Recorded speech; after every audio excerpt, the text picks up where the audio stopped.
Mr. President, my delegation takes the floor to exercise its right of reply to refute Pakistan's juvenile propaganda to malign India through fabricated lies full of deceit and deception. We condemn the unwarranted comments made by Pakistan on the judgment of the Supreme Court of India. The judgment is about the rule of law, equal respect for all faiths, concepts that are alien to Pakistan and its ethos. So while Pakistan's lack of comprehension is not surprising, their pathological compulsion to comment on our internal affairs with the obvious intent of spreading hatred is condemnable. Mr. President, the Union territories of Jammu and Kashmir and Ladakh have always been, are and shall always be an integral part of India. And this includes the territory that is currently under the illegal and forcible occupation of Pakistan. UNESCO's membership is well aware of its constitution, which states that, with a view to preserving the independence, integrity and fruitful diversity of the cultures and educational systems of the member states of the organization is prohibited from intervening in matters which are essentially within their domestic jurisdiction.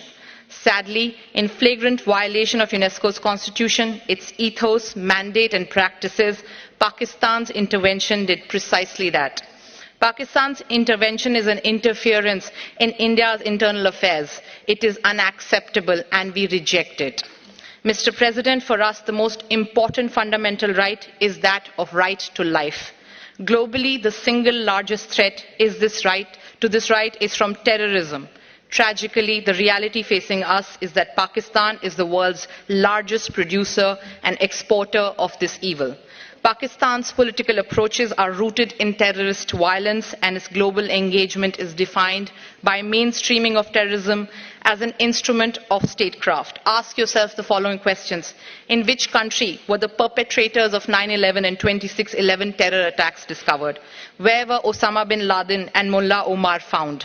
Which country is home to 130 UN designated terrorists and 25 terrorist entities listed by the UN as of today?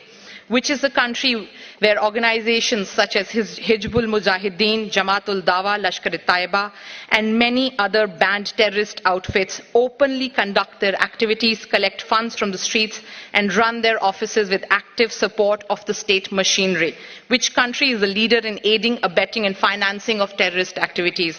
The army of which country massacred millions of its own citizens just because they spoke a different language? The answer to these questions is Pakistan. We, the UNESCO and the global community certainly do not need Pakistan, this hub of global terrorism, to be waxing eloquent on internal affairs of my country. Indeed, the entire peace-loving membership of UNESCO would serve humanity well by coming together to impress upon Pakistan to be a normal country and to eschew preaching, practicing and propagating terrorism. Thank you.